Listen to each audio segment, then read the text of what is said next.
महत्त्वाचं म्हणजे बाबासाहेब नसते तर म्हणते विमल कीर्ती नसते, आपण कोणीच नसतो, हेही नसते, तेही नसते, नो देवडे कोणीच नसते आणि आमच्या अंगावर असे कपडे तुम्हाला दिसलेले असते. आपण माणूस म्हणून जगत असलो तरी सद्धम्माचं श्रवण करायला मिळणं तर अजून कठीण असतं. आणि सद्धम्माचं श्रवण करायला जरी मिळालं तरी सद्धम्म देणारा बुद्ध निर्माण होणं ही तर त्याहूनही मोठी गोष्ट आहे. तर हे सगळं आपल्याला लाभलेलं आहे, सुखासुखी लाभलेलं आहे. आणि म्हणून मला असं म्हणायचं आहे की या पृथ्वी तलावर तुमच्या आमच्या इतके अतिशय संपन्न वारसा लाभलेले लोक जगाच्या पाठीवर कुठंच नाही. आम्हाला आमच्या चळवळीची इज्जत राखता आलेली नाही. आम्हाला आमच्या चळवळीचं श्रेष्ठत्व लोकांच्या पुढे मानता आलं नाही आणि ते पुढे रेटता आलेलं नाही.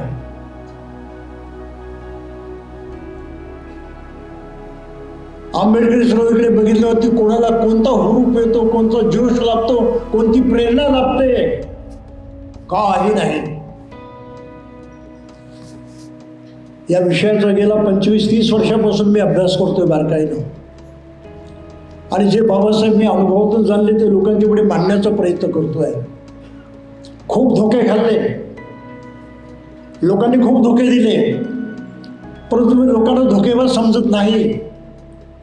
कारण ते अज्ञानाचे बळी आहेत, अज्ञानामुळे तसे वागतात, इलाज नाही त्यांचा काही.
आजच्या कार्यक्रमाचे अध्यक्ष महानाग साक्यमुनी विद्यासन कर्जत, भारतातील पहिली बुद्धिस्ट सेमिनरीचे संस्थापक आदरणीय पूज्य भदंत विमल कीर्ती गुणसिरी व आदरणीय भिक्खू संघ यांना माझे त्रिवार अभिवादन. त्याचप्रमाणे आजचे उपस्थित मान्यवर धम्म उपासक व उपासिका यांना माझा सविनय जय भीम. अखिल नवी मुंबई बौद्धजन व अखिल नवी मुंबई नागरी बुद्ध जयंती महोत्सव समितीच्या वतीने संयुक्त 69वा धम्मविजय दिवस म्हणजे सम्राट अशोक विजयादशमी साजरा करण्यासाठी आपण आज येथे जमलो आहोत. धम्मविजयाच्या म्हणजेच दसऱ्याच्या दिवशी डॉक्टर बाबासाहेब आंबेडकरांनी नागपूर या पावनभूमीवर 14 ऑक्टोबर 1956 साली धम्मदीक्षा देऊन धम्मविजय दिवस साजरा केला आणि नंतर स्वहस्ते त्यांनी लाखो अनुयायांना धम्मदीक्षा दिली. धम्मविजय दिवस साजरा केला. धम्मविजय हाच बुद्ध व बाबासाहेबांचा खरा वारसा आहे. हा वारसा पुढे नेण्यासाठी आज आपण धम्मदीक्षेचा कार्यक्रम येथे आयोजित केला आहे. त्यासाठी मी सर्वांचे शब्दसुमनांनी स्वागत करते. आजचा जो कार्यक्रम आहे त्याचा बेसिक जो आयडिया आहे तो असा आहे की जो समाज आहे तथागताच्या मार्गावर चालण्याकरिता प्रवृत्त व्हावा, बौद्ध संस्कृतीत त्यांच्यामध्ये रुजू व्हावी.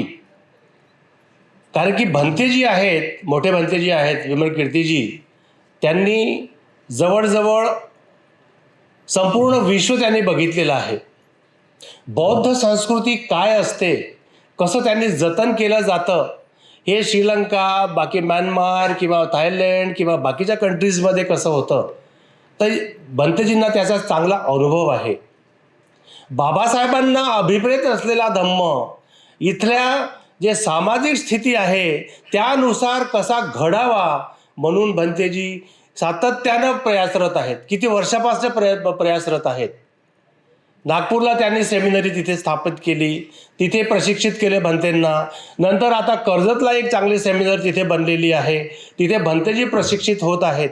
तर हे खूप मोठं कार्य जे आहे भंतेजींनी हाती घेतलेलं आहे. आणि ह्या कार्याला आपण सगळे याला हातभार लावता, त्याच्याकरिता आपण जेवढे इथे उपस्थित आहेत त्या सर्वांकरता एकदा जोरदार टाळ्या होऊ द्या. So this is very important. जोपर्यंत प्रशिक्षण नाही भंतेंना, ते काय धम्म सांगणार, ते काय बाबासाहेबांना सांगणार लोकांना, त्यांना आधी प्रशिक्षण घेणं खूप गरजेचं आहे. आणि भंतेजींनी हाच बिडा उचललेला आहे आणि यानुसार कार्य करतात भंतेजी. तर आपल्या कार्यक्रमामध्ये दुसरे डॉक्टर आनंद भंते आहेत, त्यांच्याबद्दल ब्रीफ सांगतो की भंतेजी एक basically he is a scientist, he is a bioscientist. त्यांचे जे आर्टिकल्स आहेत सायन्स रिलेटेड, क्वांटम फिजिक्स आणि बुद्धिझम याचं कसं नातं आहे, भंतेजींनी याच्यावर खूप संशोधन केलेलं आहे आणि खूप पुस्तकं त्यांनी लिहिलेले आहेत. वर्ल्ड ओव्हर त्यांचे जे जर्नल्स आहेत त्याच्यामध्ये त्यांचे आर्टिकल्स पब्लिश झालेले आहेत. तर भंतेजी आपल्याकरता इथे उपस्थित आहेत आणि एक सायंटिस्ट, आपले भंतेजी एक सायंटिस्ट म्हणजे हे एक वेगळंच आपण बघतो आहे, त्याचा खरंच आपल्याला खूप आनंद होतो आहे. We are really proud of you भंतेजी. आणि भंतेची बरेचसे पुस्तक आहेत, आपण नंतर बघूया, ते स्टॉलवर तिथे असतील काही, तर आपण ते त्याच्याबद्दल विचार करूया. तर मित्रांनो, हा जो कार्यक्रम आहे त्याचं एक जे उद्देश आहे ते मी थोडक्यात सांगितलेलं आहे. We have to continue this mission. असं नाही की एक प्रोग्राम आपण केला तर नो, एक पहिला प्रोग्राम जयंतीचा आपण केला नेरूळला, त्याच्यानंतर आषाढी पौर्णिमेचा कार्यक्रम आपण केला, बरोबर आहे. त्याच्यानंतर परत एक प्रोग्राम खारघरला केला, परत अजून जुईनगरला कंटिन्युअस प्रोग्राम असतात. विकेंडला भंतेजी घेतात, वर्ग घेतात. तर माझी अशी विनंती आहे की जे लोक त्या कार्यक्रमात येऊ शकतात, संध्याकाळी कार्यक्रम असतो, शनिवारी असतो, शनिवारी नॉर्मली सगळे फ्री असतात, कधी कधी संडेला प्रोग्राम्स होतात, तर तिथे आपण थोडासा वेळ काढून जाणं गरजेचं आहे. कारण की ही जी संस्कृती आहे बौद्ध संस्कृती रुजवण्याकरिता आपण सर्वांचं एकत्रित येणं, जस्ट माइंड माय वर्ड, एकत्रित येणं. आपण प्रत्येक विहारामध्ये, आपण प्रत्येक एरियामध्ये, आपण प्रत्येक सोसायटीमध्ये आपण जयंती बाकी प्रोग्राम करतो, but let us come together. This is very important. जे बाबासाहेबांनी आपल्याला शिकवलं, संघटित व्हा, एकरूपता, एक वाक्यता दिसली पाहिजे समाजाची. त्याच्याकरिता आम्ही जो हा प्रयत्न करत आहोत, या सगळे मिळून, त्याच्यामध्ये संतोष भाई आहेत, कुशलवर्धनजी, त्याच्यामध्ये मोहन भाऊ आहेत, त्याच्यामध्ये अशोक राजवंतजी आहेत, बरेचसे, आता किती नाव घेणार मी, पण सांगतो, मॅडम आहेत कल्याणच्या, आमच्या भगिनी, किती लोक आहेत. तर याच्यामध्ये हा जो एक बिडा उचललेला आहे, जो पुढाकार आम्ही घेत आहोत, त्याच्यामध्ये आपण सर्वांचं सहकार्य आणि सहयोग अपेक्षित आहे. मला असं वाटतं की आता ह्या कार्यक्रमामध्ये सगळा स्टेज आपण संघाला देणार आहोत. मॅक्सिमम त्यांना सगळ्या ज्या ॲक्टिव्हिटीज आहेत, धम्मदीक्षेचा कार्यक्रम आहे, बोधिसत्व तनय आणि तनया हा एक नवीन कॉन्सेप्ट आहे. बाबासाहेबांचे पुत्र म्हणजे आणि पुत्री असं ते एक कॉन्सेप्ट बनते, त्याच्याबद्दल बनते डिटेलमध्ये सांगते मी, काही जास्त बोलणार नाही. एक सामूहिक धम्मदीक्षेचा प्रोग्राम इथे होणार आहे आणि अजून बरंचसं आहे. तर परत एकदा या कार्यक्रमामध्ये संघाचं आणि आपण सर्वांचं मी इथे स्वागत करतो. या ठिकाणी आज आपण अखिल नवी मुंबई बौद्धजन आणि संयुक्त धम्मविजय दिन या ठिकाणी सोहळा साजरा करतो आहे.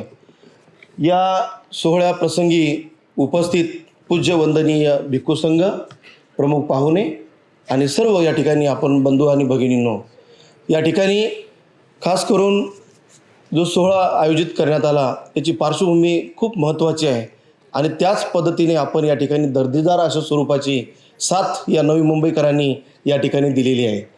याही अगोदर आपला एक कार्यक्रम नेरूळ या ठिकाणी झाला आणि आपण हा संकल्प करतो आहे भंतेजींच्या मार्गदर्शनाखाली या नवी मुंबईमध्ये आपला समूह कसा एकत्र येईल आणि चांगल्या पद्धतीने आपल्याला पुढची वाटचाल कशा पद्धतीने करता येईल, त्यासाठी भंतेजी अनेक वर्षापासून या नवी मुंबईमध्ये खास करून बेलापूरमध्ये पीपल्स एज्युकेशन सोसायटीमध्ये उपासकांना भिक्खूंना प्रशिक्षण देण्याचं काम या ठिकाणी करत आहेत.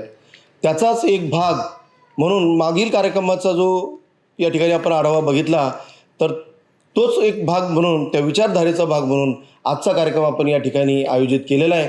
आपल्याला मान्य आहे की भरपूर भागामध्ये सुद्धा वेगवेगळे कार्यक्रम आहेत. त्याचबरोबर आजचा फार मोठा एक सोनेरी दिवस या ठिकाणी आपल्यासाठी आहे. भंतेजींच्या मार्गदर्शनाखाली या ठिकाणी हा कार्यक्रम जो होतो आहे, संख्या जरी कमी असली तरी मात्र वैचारिक विविधतेने या ठिकाणी मंडळी जी एकत्र आलेली आहे त्यांच्यासाठी जोरदार टाळ्यांच्या गजरामध्ये आपण आपलं स्वतःचं स्वागत करूया.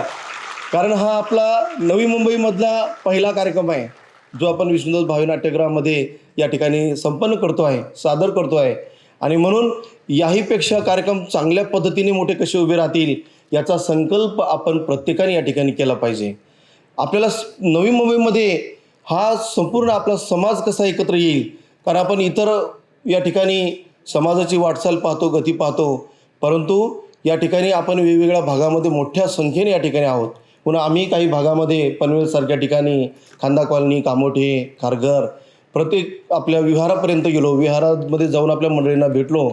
असे एरोळीपर्यंत आपले जे काही विहार आहेत, आपल्या सर्वांना या ठिकाणी सर्व पक्ष, गट, तट ह्या सगळ्या गोष्टी बाजूला ठेवून आपण या ठिकाणी भिक्खू संघाच्या मार्गदर्शनाखाली आपल्याला एकत्र यायचं आहे. हीच खुणगाठ आपण या ठिकाणी बांधायची आहे आणि आजचा कार्यक्रम हा त्यासाठीच आपण घडून आणलेला आहे. भंतेजी जुईनगर या ठिकाणी त्या ठिकाणी आठवड्यातून एक दिवस प्रशिक्षणाचं जे काम सुरू आहे, बांधवांनो आपण अवश्य या ठिकाणी भेट दिली पाहिजे, आलं पाहिजे की या ठिकाणी कोणतं काम सुरू आहे आणि चांगल्या पद्धतीने आपण या समूहामध्ये सामील झालं पाहिजे. कारण बाबासाहेबांचा उपदेश आहे की आपण एक दिवस तरी विहारामध्ये गेलंच पाहिजे. म्हणून आपण या ठिकाणी हा जो कार्यक्रम आयोजित केला, त्या आयोजित करण्यामागचा फार मोठा एक उद्देश आहे. तो उद्देश आपण प्रत्येकाने समजून घेऊया आणि पुढील वाटचाल करूया. या संपूर्ण भारत देशामध्ये बाबासाहेबांना समजून घेणारे आणि त्यांचं जे विजन आहे, त्यांचं जे स्वप्न आहे ते आपल्याला सांगणारे हे आदरणीय भंते विमल कीर्तीजी. तर त्यांनी सांगितलं अत्यंत सोप्या पद्धतीने त्यांनी त्या पुस्तकामध्ये सांगितलेलं आहे की आपण हा जो धम्म घेतला किंवा आपण हा जो धम्म जाणला तर तो कशा पद्धतीने आपल्याला पुढे न्यायचा आहे. तर त्यांनी एक स्टेप्स दिलेले आहेत. त्या स्टेप्स जर आपण फॉलो केल्या, म्हणजे ते नेहमी म्हणतात की बाबासाहेबांचं आपण ऐकलं पाहिजे. आपण बाबासाहेबांचं जर ऐकलं नाही तर आपल्याला जे इच्छित जे सुख आहे ते मिळणार नाही. म्हणजे आपलं हे जीवन जे आहे आपण जगतोय कशासाठी, तर आपल्या जीवनामध्ये आपल्याला सुख मिळालं पाहिजे, आपले बरोबरचे आपले कुटुंब हे आनंदी झाले पाहिजेत, आपले सहकारी मित्र संपूर्ण हे जे समाज आहे तो आनंदी झाला पाहिजे. तर फक्त आपली भावना असून चालत नाही. आपल्याला भगवान बुद्ध, त्यांचा धम्म, त्यांचा संघ हे जाणलं पाहिजे आणि त्याचा अभ्यास केला पाहिजे. जर अभ्यास आपण करत नसू, जसं जर आचरण करत नसू तर आपल्याला ते इप्सित ध्येय जे आहे ते आपल्याला साध्य होणार नाही. आणि मग भगवान बुद्धांना जाणलं पाहिजे, तत्पूर्वी बाबासाहेबांना जाणलं पाहिजे. जर आपण बाबासाहेबांना जर जाणलं नाही तर भगवान बुद्धांना आपण जाणू शकत नाही आणि मग संघाचं महत्त्व आपल्याला कळणार नाही. मग संघ ही मोठी शक्ती आहे. संघाच्या मार्फत ते सांगतात की संघाच्या माध्यमातून आपण खूप मोठं विश्व म्हणजे तयार करू शकतो, जे आर्थिक असेल, सामाजिक असेल, सांस्कृतिक असेल, त्या विश्वामध्ये आपण आपला सहभाग असू शकतो. मग आपण थोडंसं आपल्या परीने आपण थोडं कार्य केलं पाहिजे. म्हणजे सुरुवातीला ज्यावेळेस मी विद्यार्थी दशेमध्ये असताना भंते विमल कीर्ती यांचं मी प्रवचन ऐकलं आणि मग त्या प्रवाहामध्ये आपल्याला झोकून दिलं पाहिजे ही भावना माझ्यामध्ये निर्माण झाली. आणि मग त्यांनी ते जे शब्द सांगतील किंवा ते जे जसं मार्गदर्शन करतील त्याप्रमाणे आमचे काही मित्र असतील, माझ्याबरोबरचे डॉक्टर विजय गायकवाड आहेत, डॉक्टर शांतीपाल ओवाळ आहेत किंवा आमचे जे इतर मित्र आहेत, तर त्या मित्रासोबत आम्ही चर्चा करतो. म्हणजे भंते जसं मार्गदर्शन करतात त्या मार्गदर्शनाप्रमाणे आम्ही प्रत्येक पाऊल टाकत आहोत. म्हणजे डॉक्टर विजय गायकवाड यांच्या सहकार्याने आपली कर्जत येथे सेमिनरी स्थापन झाली आणि तत्पूर्वी भंतेंनी नागपूर येथे सेमिनरीचं काम केलेलं आहे. म्हणजे त्यांना अनेक वेळा मी सांगतो की भंतेजी तुमच्या ज्या विजनमुळं म्हणजे असं ह्या भारत देशामध्ये किंवा तुम्ही एकमेव आहात की ज्यांनी हा बाबासाहेबांचा जो विचार आहे तो सेमिनारच्या माध्यमातून तो खऱ्या अर्थाने तुम्ही पकडला आहे आणि तो विचार आहे तो आपल्या सर्वांचं काम बनतं की आपल्या त्या विचारांना घेऊन आपण आपलं पादांकरण केलं पाहिजे. तर आपली जबाबदारी खूप मोठी आहे. आजच्या दिवशी आपण हा संकल्प केला पाहिजे की माझंही थोडंसं काम आहे, म्हणजे मी हे जाणून घेतलं पाहिजे. जे पंचसूत्री भंतेंनी आपल्या ह्या पुस्तकामध्ये सांगितली म्हणजे साध्या गोष्टी आहेत. म्हणजे मी काय म्हणतो की एक इंग्लिशमध्ये एक सुभाषित आहे, the world's greatest truths are the simplest. म्हणजे ह्या सोप्या गोष्टी आहेत. जसं आपण म्हणतो सब्ब पाप साकरणम, हे छोटी गोष्टी आहेत. तर त्या आपल्याला आत्मसात करून आपण त्याचं आचरण केलं पाहिजे. म्हणजे आदर्श मानव कसं बनलं पाहिजे हे आपल्या आचरणातून आपण सिद्ध केलं पाहिजे. म्हणजे हे लोकांना दिसलं पाहिजे, अरे हा बौद्ध आचरण करतो. मग आपल्या आचरणाने आपल्याला इतर लोक आपल्याला मान देतील, आपला आदर करतील. तर हे थोडं म्हणजे एकदमच आपल्याला काम करायचं नाही, तर रोज आपल्याला हा धम्म शिकायचा आहे. जसं सोमकोर साहेबांनी सांगितलं की मलाही खूप आनंद वाटतो की आजचं जे युग आहे ते सायन्सचं युग आहे आणि आपल्यामध्ये डॉक्टर आनंद भंते हे जे आहेत ही इज अ सायंटिस्ट. हे डॉक्टर भंते जे आहेत ही इज अ सायंटिस्ट. म्हणजे सोमकोर साहेबांनी सांगितलं की क्वांटम फिजिक्स किंवा क्वांटम अवेकनिंग हे सध्याचे आपण शब्द ऐकत असो, म्हणजे बर्ट्रँड रसेल असेल, अल्बर्ट आईन्स्टाईन असेल, तर व्हॉट दे हॅव सेड की ॲटम जो आहे म्हणजे अणू जो आहे त्याच्यामध्ये सुरुवातीला वाटत होतं की इट इज नॉट डिव्हिजिबल, पण तो अणू जो आहे त्याच्यामध्ये अनेक इतर गोष्टी आहेत. म्हणजे इलेक्ट्रॉन्स आहेत, प्रोटॉन्स आहेत, न्यूट्रॉन्स आहेत, नंतर सध्या ते म्हणतो की क्वार्क आहे. मग क्वार्कच्या पुढे काय, तर अंतिमतः सायंटिस्टला असं लक्षात आलं की it has nothing but energy आणि हे व्हायब्रेशन आहे. मग हेच भगवान बुद्धांनी 2500 वर्षापूर्वी सांगितलं की हे एनर्जी चा एक पुंजका आहे.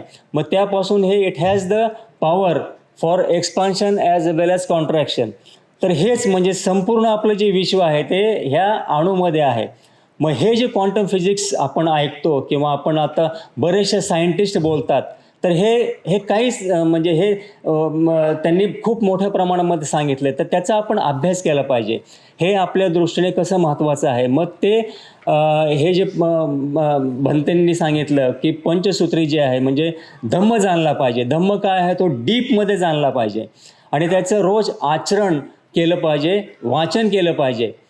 आणि आपलं जे आहे की दुसरी गोष्ट भंतेंनी सांगितली की आपलं जे नाव आहे तो आदरयुक्त असलं पाहिजे. म्हणजे आपलं नाव बदललं पाहिजे, नामांतर केलं पाहिजे, धम्मदीक्षा घेतली पाहिजे, ही पहिली गोष्ट झाली. त्यानंतर मग आपण सतत एकत्र आलं पाहिजे, नंतर उपवासाचं पालन केलं पाहिजे आणि सरतेशेवटी आपण दान दिलं पाहिजे. ह्या सगळ्या गोष्टींचं आपण आचरण केलं तर निश्चित आपल्या व्यक्तिमत्वामध्ये सुधारणा होऊ शकते, आपलं व्यक्तिविकास होऊ शकतो, आपल्या स्वतःबरोबर आपण आपल्या कुटुंबाचं, आपल्या समाजाचं आपण कल्याण करू शकतो. जसं की आपण सगळं जाणतोच की 14 ऑक्टोंबर 1956ला या दिवशी बाबासाहेब आंबेडकरांनी बुद्ध धम्माची दीक्षा दिली. म्हणूनच या दिवशी बाबासाहेबांचे हजारो अनुयायी नागपुरात दीक्षाभूमीवर येतात आणि बुद्ध धम्माची दीक्षा घेतात. हा दिवस धम्मविजय दिन म्हणून साजरा केला जातो. आता दीक्षा समारंभ कुठे करायचा यावर चर्चा सुरू झाली तेव्हा बाबासाहेबांनी नागपूर हे स्थळ निवडलं. बुद्धधम्मीय नाग लोक यांची ती पुण्यभूमी आहे. त्यामुळे बुद्ध धम्माचा चक्र गतिमान करण्यासाठी त्यांनी नागपूरची निवड केली. हे आपल्या सगळ्यांना माहितीच आहे. जर सर्व अनुयायांनी धर्मांतर केलं नाही तर कसं, ही भीती एकाने व्यक्त केली. तेव्हा आता धर्मांतराचा विषय पुढे ढकलू शकत नाही. ज्यांना माझ्याबरोबर धर्मांतरण करायचं आहे त्यांनी ते करावं असं बाबासाहेब म्हणाले. 23 सप्टेंबर 1956ला त्यांनी एक पत्रक काढलं होतं आणि 14 ऑक्टोबर 1956ला आपण धर्मांतर करत असल्याचं जाहीर केलं.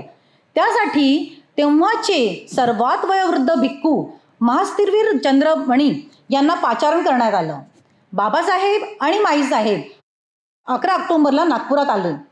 बाबासाहेब नागपूरला आल्याचे कळताच अस्पृश्य वर्गाचे अनेक लोक आठवड्याभरापासून नागपुरात येऊ लागले होते.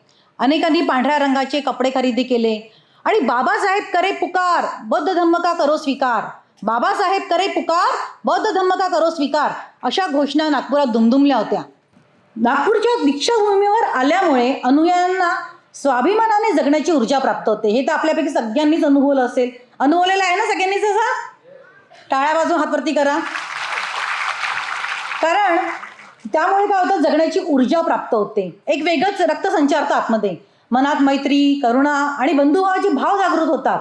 माणूस डोळस होतो. ते भगवान बुद्ध आणि डॉक्टर बाबासाहेब आंबेडकरांच्या विचारांच्या उजेडात आपले जीवन प्रकाशमान करण्यासाठी येतात. बाबासाहेबांनी घडवून आणलेल्या क्रांतीच्या कृतज्ञता म्हणून त्यांना नमन केले जाते.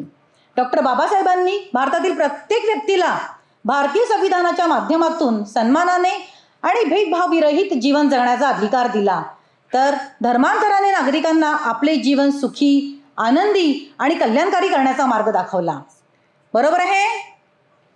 डॉक्टर बाबासाहेब आंबेडकरांनी बुद्ध धर्माच्या स्वीकाराची कारणे 31 मे 1936 रोजी नायगाव, मुंबई येथील अखिल मुंबई इलाका महार परिषदेच्या भाषणात आणि मुक्ती कोण पथे या ग्रंथात स्पष्ट केलेली आहेत.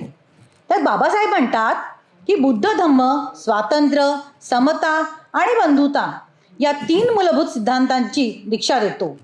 बुद्ध धम्म माणसामाणसातील भेद, शोषण आणि विषमता थांबवू शकतो. बुद्धिप्रामाण्यवादी आणि समतावादी तत्वज्ञान असलेल्या बुद्ध धम्माचा पाया नैतिक आचरणावर आहे. बुद्धाची शिकवण लोकशाहीवादी असून बुद्ध धम्म दुःखमुक्तीचा मार्ग आहे. बुद्ध म्हणतात, मी मोक्षदाता नसून मार्गदाता आहे. हे खूप महत्त्वाचं आहे की मी मोक्षदाता नसून मार्गदाता आहे. भारतातील हजारो वर्षापासून अस्तित्वात असलेली विषमतावादी समाज रचना म्हणजे एका समाजाला गुलाम बनवून त्याच्यावर अत्याचार करायला सांगते. डॉक्टर बाबासाहेबांनी ही समाज रचना बदलून बुद्धाच्या तत्वज्ञानानुसार सामाजिक पुनर्रचना करून नव समाज निर्माण करायचा होता. म्हणूनच त्यांनी आपल्या 5 लाख अनुयायांसोबत नागपूर येथे 14 ऑक्टोबर 1956 या विजयादशमीच्या दिवशी बुद्ध धम्माची दीक्षा घेतली. जो जो बौद्ध होईल त्याचं कल्याण होईल. जो जो बौद्ध होणार नाही त्याचं काय होईल ते मला सांगता येत नाही. आणि मी बायचान्स इंग्लिशमध्ये बोललो तर मला क्षमा करा, कारण मला इथे एकही दिसत नाही कोणी माझ्या आईसारखं. ती आई दिसते बिचारी, पण ती शिकलेली आहे. म्हणजे असं एकही दिसत नाही सगळं पाहिल्यानंतर की कोणी इथे शिकलेलं नाही. सगळे शिकलेले आहेत, ऑल ऑफ यू. आणि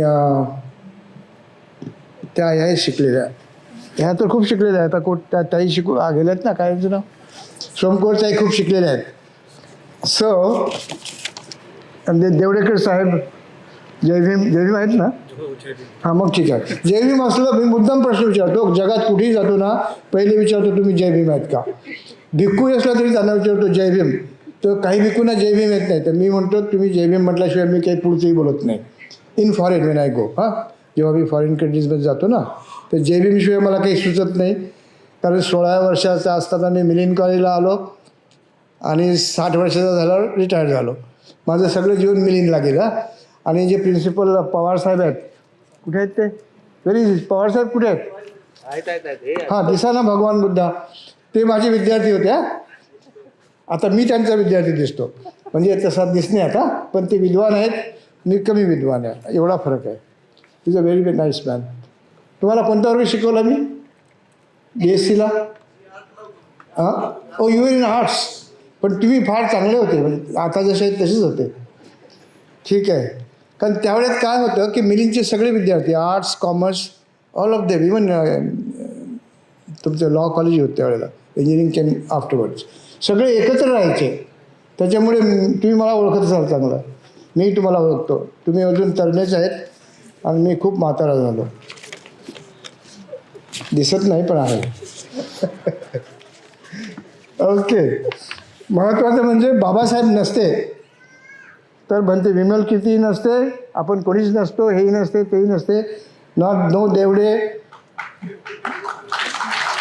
कोणीच नसते, आणि आमच्या अंगावर असे कपडे तुम्हाला दिसले नसते.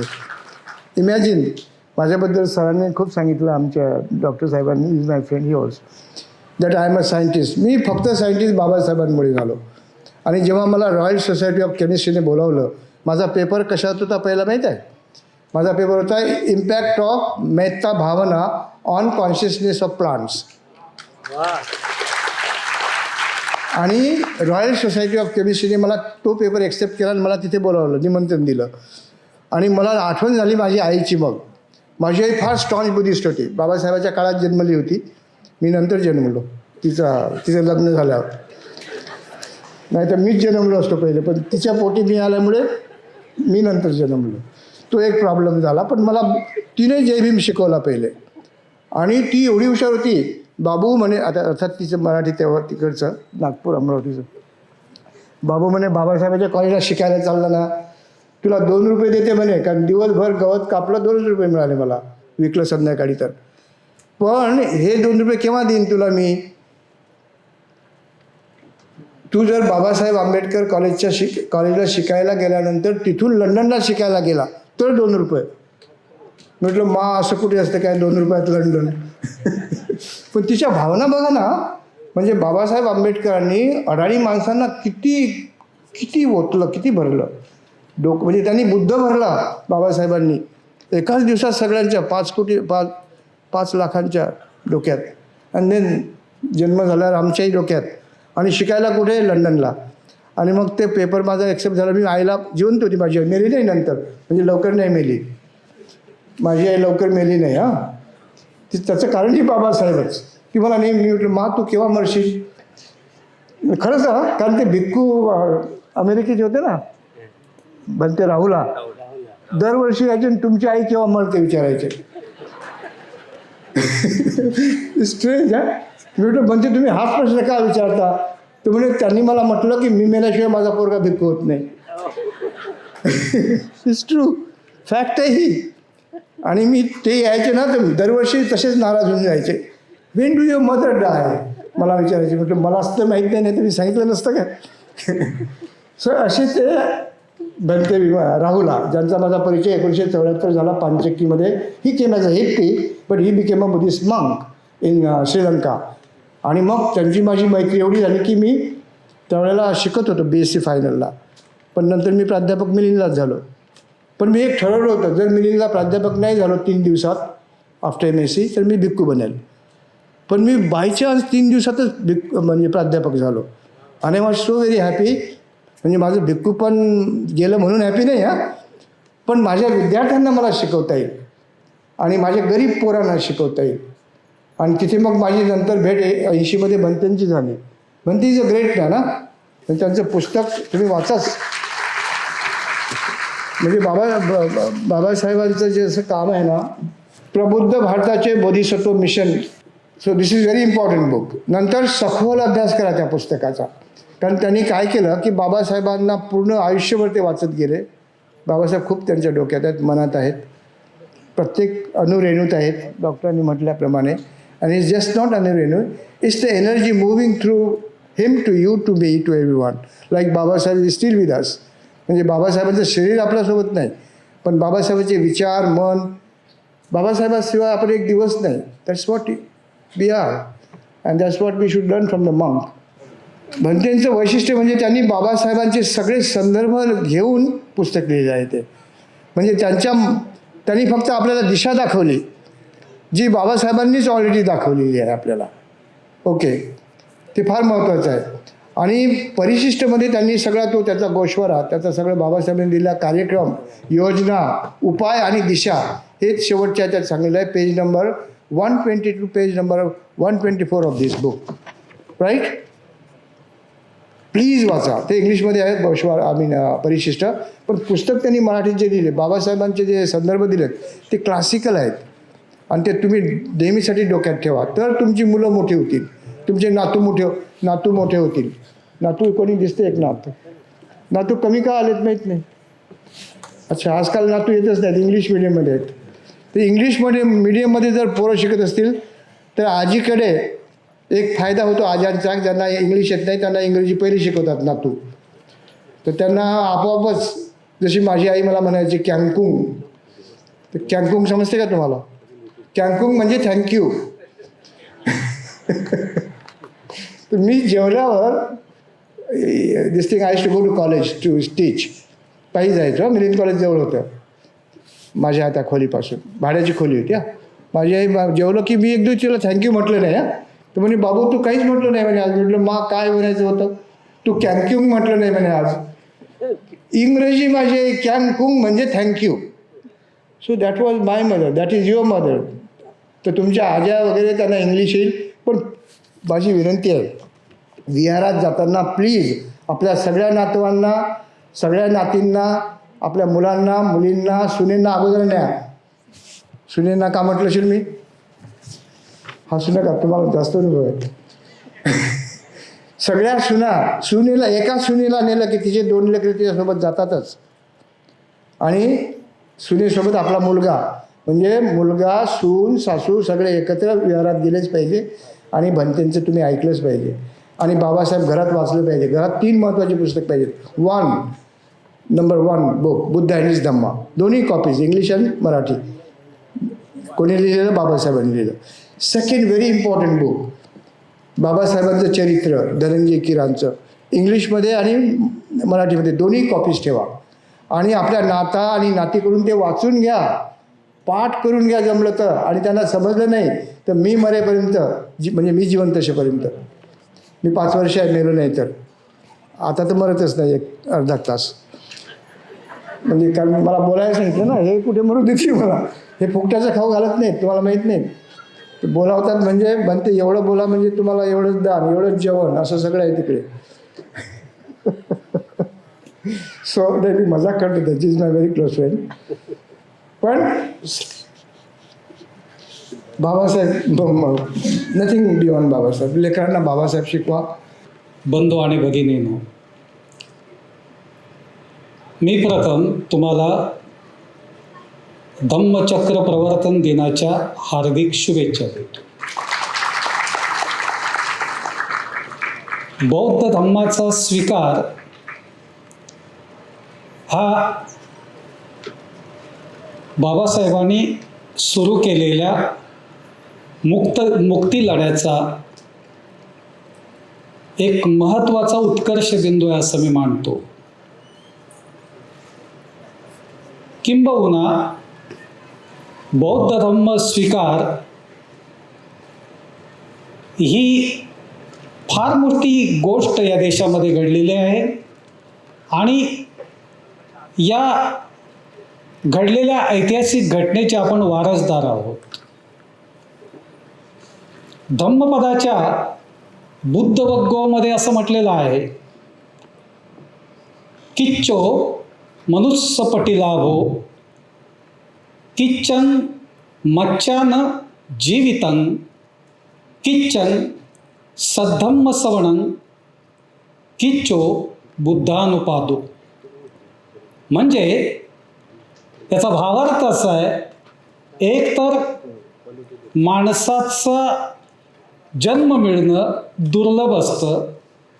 माणूस म्हणून जन्माला आलो आपण तरी जगणं तितकं सोपं नसतं, जीवन जगणं तितकं सोपं नसतं. आणि आपण माणूस म्हणून जगत असलो तरी सद्धम्माचं श्रवण करायला मिळणं तर अजून कठीण असतं. आणि सद्धम्माचं श्रवण करायला जरी मिळालं तरी सद्धम्म देणारा बुद्ध निर्माण होणं ही तर त्याहूनही मोठी गोष्ट आहे. तर हे सगळं आपल्याला लाभलेलं आहे, सुखासुखी लाभलेलं आहे. आणि म्हणून मला असं म्हणायचं आहे की या पृथ्वी तलावर तुमच्या आमच्या इतके अतिशय संपन्न वारसा लाभलेले लोक जगाच्या पाठीवर कुठंच नाहीत, कुठेच नाहीत. एवढा प्रचंड वारसा आपल्याला बाबासाहेब आंबेडकर यांच्या धम्मचक्र प्रवर्तनानं दिलेला आहे. माझा दुसरा मुद्दा असा आहे की तुमच्या आणि माझ्या जीवनामध्ये 15 ऑगस्ट 1947 हा स्वातंत्र्य दिन आहे. पण मला असं वाटतं या देशातल्या शोषित वंचितांच्या जीवनामध्ये अजून एक स्वातंत्र्य दिन आहे आणि तो आहे 14 ऑक्टोबर 1956 अशोक विजयादशमी. म्हणजे आज आपण या ठिकाणी जे बसलो आहोत तर हा आपला स्वातंत्र्य दिन साजरा करण्यासाठी बसलो आहोत. आणि म्हणून मला असं म्हणायचं आहे की या स्वातंत्र्याच्या निमित्तानं हे आपण जे 14 ऑक्टोबर 1956ला जे मिळवलं आहे, बाबासाहेबांच्या आशीर्वादानं मिळवलं आहे, बाबासाहेबांच्या अथक मेहनतीनं मिळवलं आहे, त्याचं गेल्या 67-68 वर्षामध्ये आम्ही काय केलं याचं चिंतन करण्याचा हा दिवस आहे असं मला वाटतं. आज सर्वांकडे नजर फिरवली, मगाशी बनते पण बोलता बोलता बोलून गेले एक वाक्य, तर इथं अशिक्षित कोणी नाही, सगळे लोक शिकलेले आहेत. 2001ची जनगणना आल्याच्या नंतर आमच्या एका मित्राचं पुस्तक आलं आणि त्या पुस्तकावर परीक्षण म्हणा किंवा त्या पुस्तकाची दखल म्हणा म्हणून मी एक सद्धम्म पत्रिकेमध्ये अग्रलेख लिहिला होता. त्या अग्रलेखाचं नाव होतं शिकायचं आणि टिकायचंही. नुसतं शिकायचं नाही तर टिकायचंही.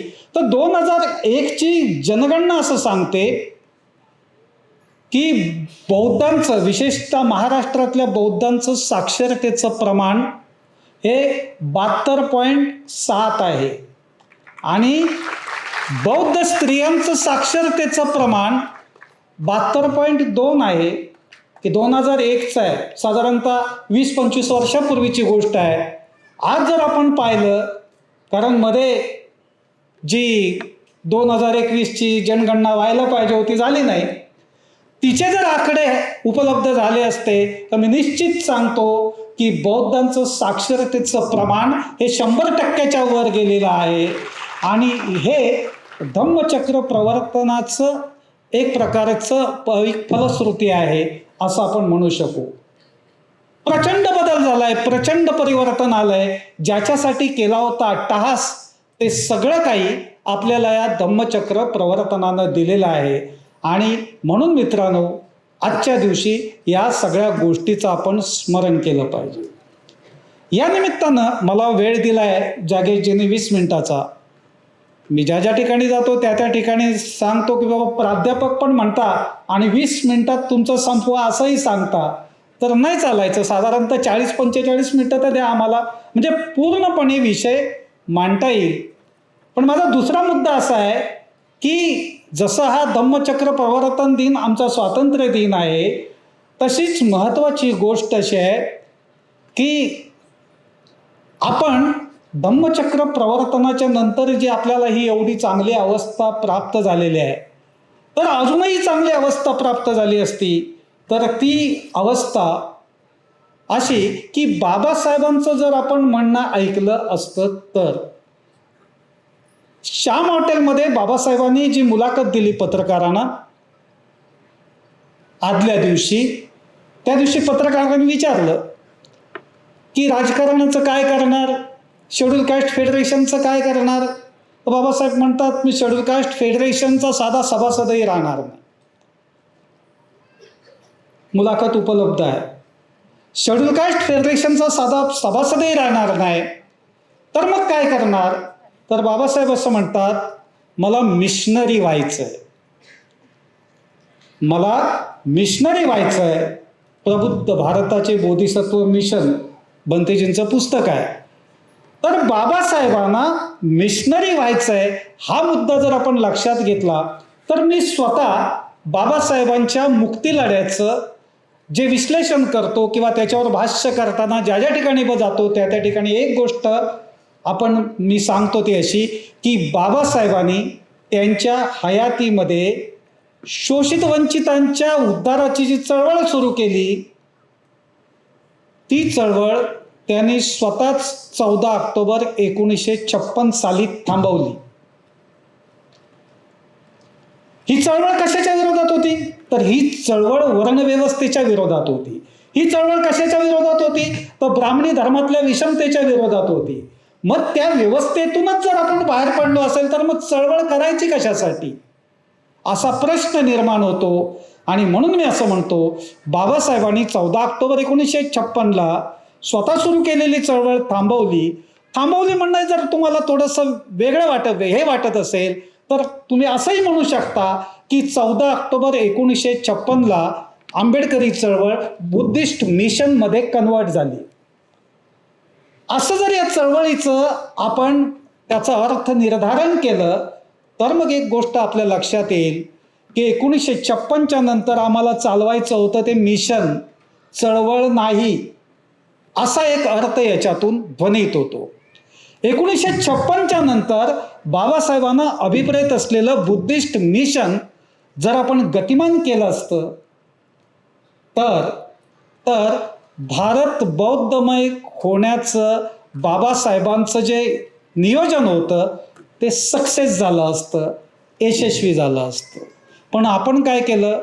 आपण आजही बाबासाहेबांच्या नावानं चळवळी करत राहिलो, बाबासाहेबांच्या नावानं सोडलेल्या धर्माला शिव्या घालत राहिलो.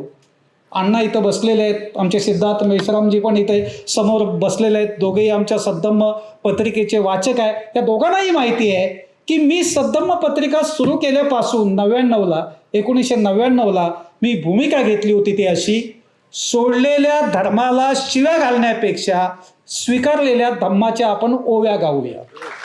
स्वीकारलेल्या धम्माच्या जर आपण ओव्या गायल्या किंवा स्वीकारलेल्या धम्मामध्ये काय काय चांगलं आहे हे जर लोकांना सांगितलं तर लोक ऐकण्याच्या मनस्थितीत येतील. शिव्या घालणाऱ्या माणसाच्या जवळ लोक जात नाहीत.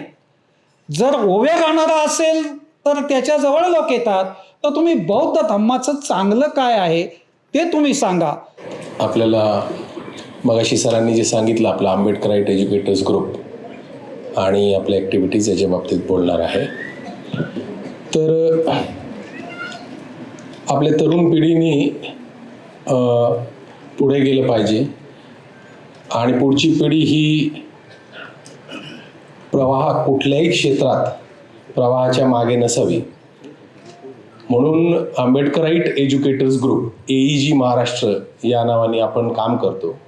इथं सीवूड्स नवी मुंबई या ठिकाणी आपलं हेडक्वार्टर आहे AEG महाराष्ट्राचं.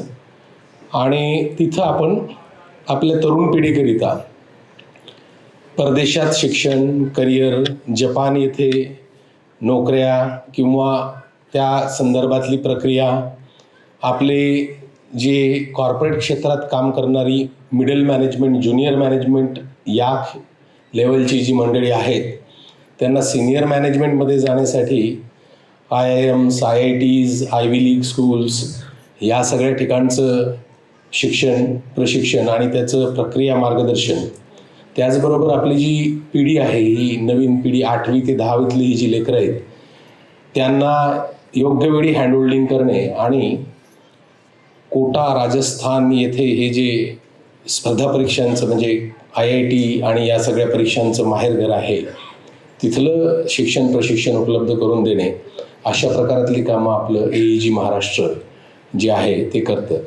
बाहेरच या ठिकाणी आपण प्रोग्राम आटपल्यानंतर आपण बाहेर स्टॉल आहे तर त्या ठिकाणी AEGचे आमचे काही रिप्रेझेंटेटिव्ज आहेत, तिथून तुम्ही माहिती घेऊ शकता किंवा तिथून तुम्ही नंबर घेऊन मग त्यानंतर पुढे संपर्क करू शकता.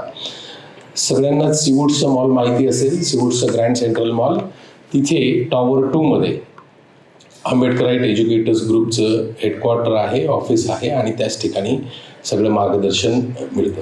तर एकाच ओळीत सांगायचं झालं तर तुम्हाला मी एवढं सांगू शकतो, तुमचं लेकरू तिथे पाठवा, घेऊन या, त्याचं काय करायचं ते आम्ही सांगतो.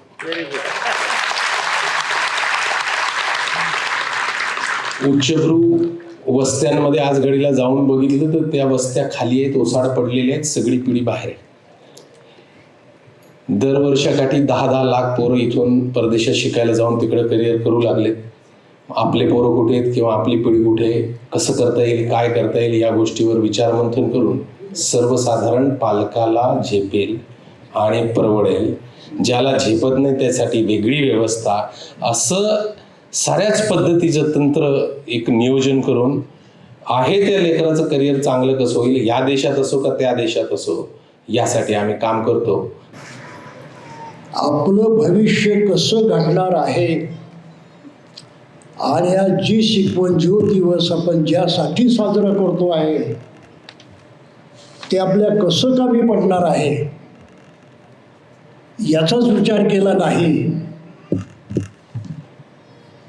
तर ते सर्व बेकार आहे, आपल्या काही कामाचं नाही. स्तुती करणं, वर्णन करणं, चांगलं म्हणणं, स्वतःला शाबासकी देणं हे आजपर्यंत चालत आलेलं आहे. 68 वर्षांमध्ये मोठमोठे समारंभ ते केलं. असा इतिहास आहे की जगामध्ये कोणत्या धर्माच्या जास्त कॉन्फरन्स झाल्या असतील, परिषदा, तर त्या भारतामधल्या बौद्ध लोकांनी घेतलेल्या आहेत. आणि एवढं सारं करू नये आज बौद्ध कुठे आहेत असं जर म्हटलं तर मोठं प्रश्नचिन्ह निर्माण होतं. माणसात नसलेल्या माणसाला बाबासाहेबांनी माणसात आणलं. नुसतं माणसात आणलं असं नाही तर इतरांच्या बरोबरीनं त्या मान सन्मानानं जगण्याची संधी निर्माण करून दिली. आणि त्यासाठी मनुष्य म्हणून जे काही आपल्या पदरात टाकलं ते सारे मानवी अधिकार, मनुष्यत्वाचा वारसा तो आज आम्ही गमावत चाललेलो आहोत. जे जीवन त्यांनी आमचं सुरक्षित केलं ते आज प्रचंड धोक्यात आलेलं आहे. अन्याय अत्याचार वाढलेत की कमी झालेत? आणि अन्याय करणाऱ्यांना इतकं मोकाट सोडलं गेलेलं आहे. पूर्वी तेवढं सोडलं होतं का? शिक्षण आम्ही उच्च घेऊ परंतु नोकऱ्या कुठे आहेत? सरकारनं नोकऱ्या बंद केल्या. फक्त राखीव जागा सरकारी याच्यामध्ये आहेत, खाजगीमध्ये नाहीत. आणि उद्योगपतीनं मागे जाहीर केलेलं आहे की खाजगीमध्ये आरक्षण आम्ही देणार नाही. हा लढा आजपर्यंत बाबासाहेबांच्या अनुयायांनी लढलेला नाही. आणि आज तुम्ही सारे नोकऱ्या गमावून बसलेला आहेत. तुमची उद्या शिकलेली पोरं कशी जगतील मला सांगा.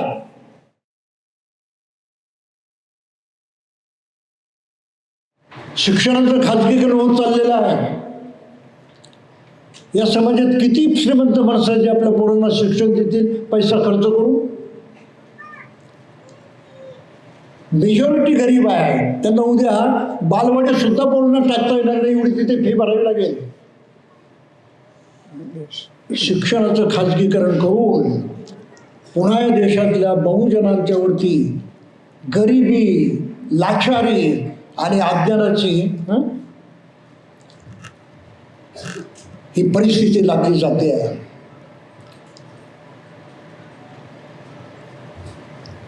स्कॉलरशिप गेल्या, शिक्षणाच्या खाजगीकरणामधून शिक्षणाची संधी गेली आहे, नोकऱ्या मिळत नाही आहेत, अन्याय अत्याचार वाढत चालले आहेत. मग बाबासाहेबांनी ज्या बुद्ध धर्माचा मार्ग सांगितला आणि तो विजय दिन आज आपण साजरा करतोय, आपण काय इथेच भांडत बसायचं? धम्मचक्र प्रवर्तन म्हणायचं की अनुप्रवर्तन म्हणायचं की धम्मविजय म्हणायचं? काय करतो आपण? या दिवसाचं जे महत्व आहे आणि जे बाबासाहेबांनी मला प्रत्यक्षात करायला सांगितलेलं आहे, मला हे सांगायला वाईट वाटतं की बाबासाहेबांच्या नंतर त्यांच्या अनुयायांनी तिकडे गंभीरपणे बघितलेलं नाही.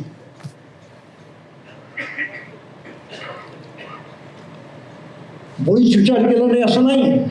खूप ग्रंथ लिहिले पण त्या ग्रंथात जे पाहिजे तेच मला पाहायला मिळत नाही. बहुतेक आंबेडकरी साहित्य वाचत राहणं हा माझा स्वभाव आहे.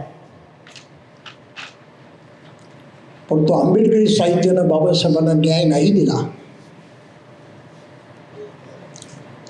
अन्याय केला असं नाही म्हणत, परंतु साहित्याच्या क्षेत्रामध्ये एक मोठा डावपेचाचा भाग असतो, युक्ती असते. अनुल्लेखानं मारणं, उल्लेख करायचा नाही, दखल घ्यायची नाही आणि ते संपून टाकायचं. तसं बाबासाहेबांच्या कार्यकर्तृत्वा बाबतीमध्ये अनुल्लेखानं बाबासाहेबांना आपण मारून टाकलेलं आहे. त्याचं आम्ही ऐकायला तयार नाही, करायला तयार नाही, अशी परिस्थिती आहे. हा विषय मला फार बारकाईनं समजावून सांगायचं होतं, पण तेवढा वेळ आपल्याकडे नाही आहे. त्या वेळामध्ये मी थोडक्यामध्ये सांगू इच्छितो. आज बाबासाहेबांची चळवळ कशी आहे आपल्या सर्वांना माहीत आहे, त्याबद्दल काही बोलण्याची गरज नाही. चळवळ म्हणावी याची लाज वाटावी अशाच अवस्था आहे. आय एम सॉरी टू से, कडक शब्द वापरणार आहे मी. आणि या चळवळीचं मातीरे केलंय आम्ही. विरोधात तर करणारच होते, एबीती विरोध करतात, त्यांना त्याचं वाईटच करायचं ते करणारच होते. म्हणून आंबेडकरी चळवळ म्हणजे कोणाची चळवळ?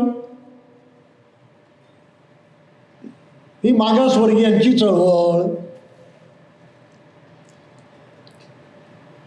ही शेड्यूल कास्ट शेड्यूल ट्राईबचे हे जे लोक आहेत त्यांची चळवळ, ही दलितांची चळवळ, ही आरक्षणवाल्यांची चळवळ, ही आंबेडकरांना मानणारी चळवळ म्हणून आंबेडकरी चळवळ. आणि काही ते या खालच्या थराला गेलेत की ते म्हणतात ही भिमट्यांची चळवळ. भिमट्यांची चळवळ, इतके गलिच्छ शब्दप्रयोग लोक करतात आणि या चळवळीची संभावना करतात. आम्हाला आमच्या चळवळीची इज्जत राखता आलेली नाही. आम्हाला आमच्या चळवळीचं श्रेष्ठत्व लोकांच्या पुढे मानता आलं नाही आणि ते पुढे रेटता आलेलं नाही.